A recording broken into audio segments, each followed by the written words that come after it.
तो सरकार का बढ़ गया, कैसे क्या सर, किनको ये घाट मिला है और कितना कितना में घाट मिला है?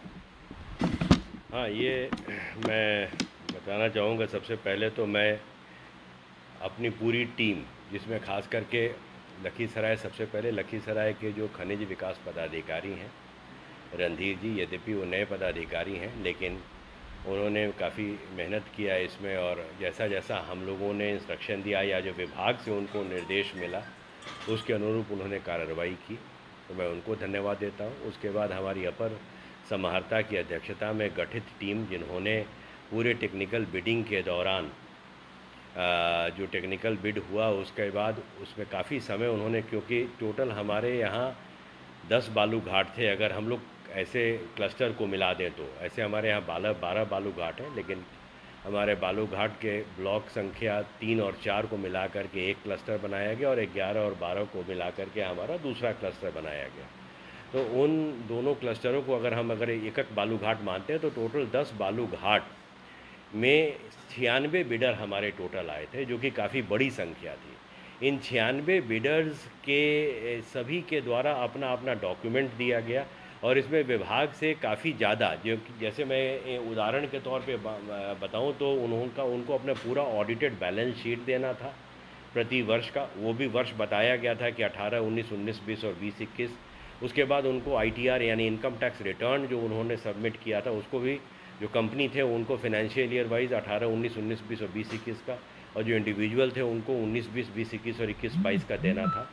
और ये सारे डॉक्यूमेंट, इसके अलावा उनको पैन कार्ड, उनको चरित्र प्रमाण पत्र भी बहुत इम्पोर्टेंट डॉक्यूमेंट था, उनको जो SP से निर्गत है या संबंधित जो प्राधिकार हैं सक्षम, उनके द्वारा निर्गत है, ये सारी चीज़ें उनके द्वारा दी जानी थी। इन सभी डॉक्यूमेंट्स को, 96 बिडर्स के डॉक्यूमेंट को स्क्रूटनी करना, उनका अध्ययन करना, ये एक बहुत महत्वपूर्ण कार्य था। उसके बाद मैं महत्वपूर्ण ये भी है कि इसमें सभी लोगों ने, जो खास करके लखीसराय ज़िला के अंतर्गत जो लोग हैं, इन्होंने भी इंटरेस्ट लिया। और मैं इतना ही कहूँगा कि लोगों के इंटरेस्ट की वजह से और जिस तरीके से हम लोगों ने पूरे व्यवस्था या पूरे जो हमारा ये प्रोसेस है उसमें जो निष्पक्षता और पारदर्शिता बरती है, संभवतः उससे लोगों का विश्वास बढ़ा। लोगों ने बालू घाट का निरीक्षण किया, कोऑर्डिनेट्स हमारे द्वारा दिए गए थे, और इनके माध्यम से बालू घाटों की नीलामी हुई।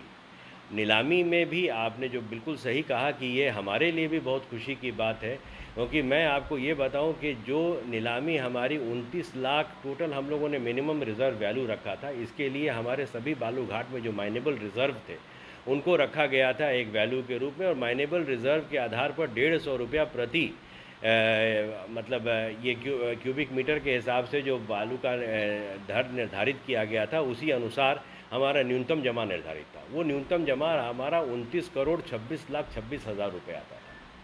और आज के दिन में हमारा जो नीलामी हमारी हुई है वो है 104,63,36,000।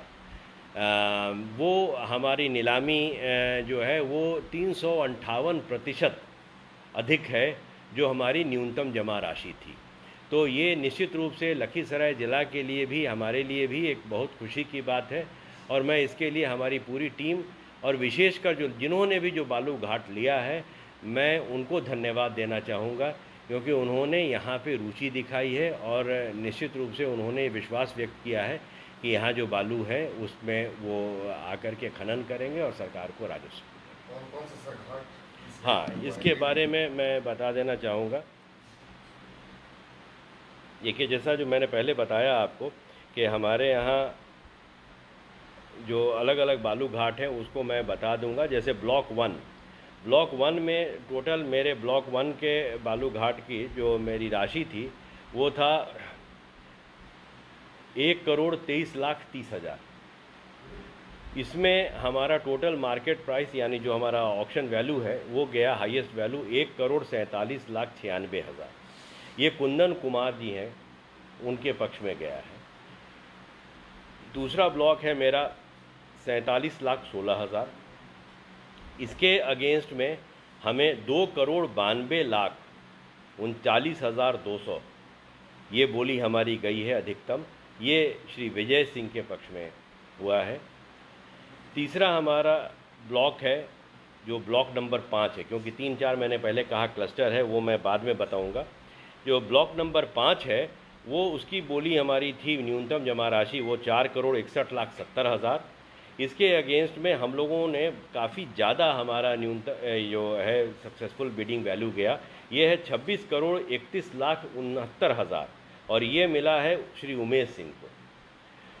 उसके बाद हमारी B6 ब्लॉक 6 था जिसका कि कीमत था 6,19,20,000 रुपये, ये गया है मेरा 19,19,52,000 रुपये में। ये मिला है Sunila and sons filling stations. उसके बाद ब्लॉक नंबर 7 2,21,40,000। इसके अगेंस्ट में जो हमें राशि प्राप्त हुई है, अधिकतम बोली जो लगी है वो है 2,65,68,000। ये मिला है Eklavya stone and mines private limited. उसके बाद ब्लॉक नंबर 8 2,98,80,000। इसके अगेंस्ट में हमारी बोली गई है हाईएस्ट, वो है 6,27,48,000। ये मिला है रुद्र माइनिंग LLP को, जो लिमिटेड लाइबिलिटी पार्टनरशिप जिनका होता है। उसके बाद हमारा ब्लॉक नंबर 10 जो है 3,53,70,000। इसके अगेंस्ट में जो हमारी हाईएस्ट बोली गई है वो है 13,08,69,000। ये मिला है श्री अमित सिंह को। और अब हम आते हैं क्लस्टर 1 जो कि मेरा ब्लॉक नंबर 3 और 4 है। इसकी राशि हमारी थी 3,98,70,000। इसके अगेंस्ट में हमें प्राप्त हुआ है हाईएस्ट बोली 10,36,62,000। ये मिला है मेजर्स विनय कंस्ट्रक्शन को। और अंतिम क्लस्टर मेरा था जो ब्लॉक नंबर 11 और 12 को मिला के था। इसकी राशि थी न्यूनतम जमा राशि 2,88,00,000 और 2,88,00,000 के विरुद्ध हमें प्राप्त हुआ है उच्चतम बोली 12,09,60,000। ये मिला है गोपाल कुमार जी को। तो ये हमारी है टोटल हमारी राशि है 104,68,33,200 रुपये और 104,68,33,200 रुपये। ये राशि जो हमारी है ये हमारा न्यूनतम जमा राशि था 29 करोड़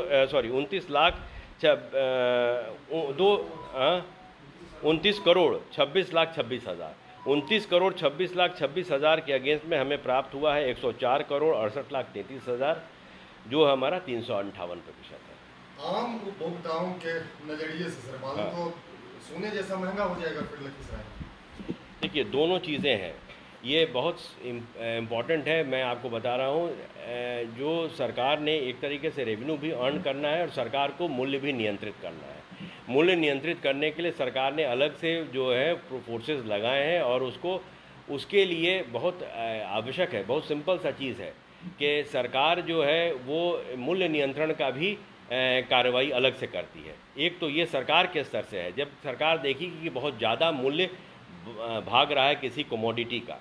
लेकिन दूसरी चीज़ मैं आपको बताएं, मार्केट अपने आप में इतना बड़ा फोर्स है जो मूल्य को नियंत्रित करता है। जैसे हमारे बगल के ज़िला है पटना, हमारा बगल का पास का ज़िला है शेखपुरा, हमारा उसी पास का ज़िला है जमुई, और सभी जगह बालू घाटों का, नवादा, सभी जगह बालू घाटों का ऑक्शन होता है। यहाँ तक कि हमारे भी बालू घाट में विभिन्न लोगों ने लिया है।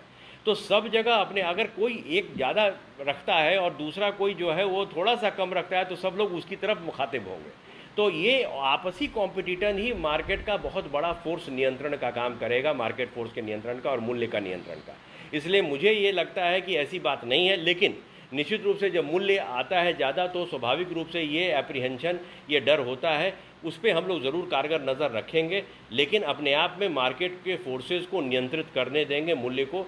सरकार उसी समय मूल्य नियंत्रण के लिए अपेक्षित कार्रवाई करेगी जब देखेगी कि किसी भी जगह पे वो एकदम बिल्कुल अनियंत्रित किस्म का है और वैसा कंप्लेंट आएगा तो उसके हिसाब से नियमानुसार कार्रवाई की जाएगी। कब तक सर जो टेंडर हुआ है कि बालू घाट शुरू कब तक? नहीं, इसमें सरकार ने 2 महीने का समय दिया है। 2 महीने का समय इसलिए कि इसमें आपको भी मालूम है कि एनवायरमेंटल क्लियरेंस लोगों को प्राप्त करना है।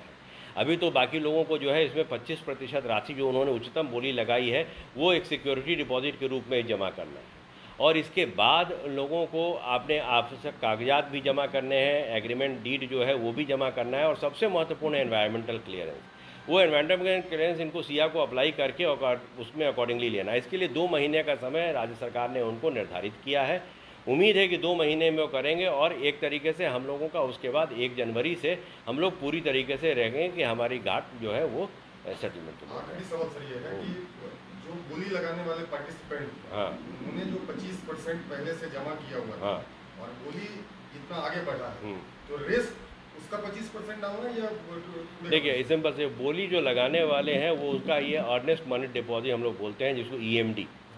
तो ईएमडी की राशि जो है उसमें हमेशा ये होता है जितने भी अनसक्सेसफुल बिडर होंगे उनको ईएमडी की राशि वापस कर दी जाएगी। जो मेरे जो मेन बिडर है उसको ईएमडी की राशि रखी जाती है कि अगर वो जो बोली लगाए हैं अगर वो फेल करते हैं नहीं देते हैं तो ईएमडी की राशि जब्त की जाएगी, और अगर वो देते हैं तो उस ईएमडी की राशि उनकी इच्छा होगी कि वो ईएमडी की राशि को एडजस्ट करते हुए वो बाकी पैसे का हमें ड्राफ्ट देंगे, या कि वो जो है ईएमडी की राशि अलग ले लेंगे और उसके बाद वो उनके ऊपर निर्भर करता है। लेकिन हम हर हालत में ईएमडी की राशि को एडजस्ट करके और बाकी जो पैसा बच रहा है 25% में उसको लेने के लिए हम लोग उसमें स्वीकृति है हमारी, कोई दिक्कत नहीं। Thank you sir.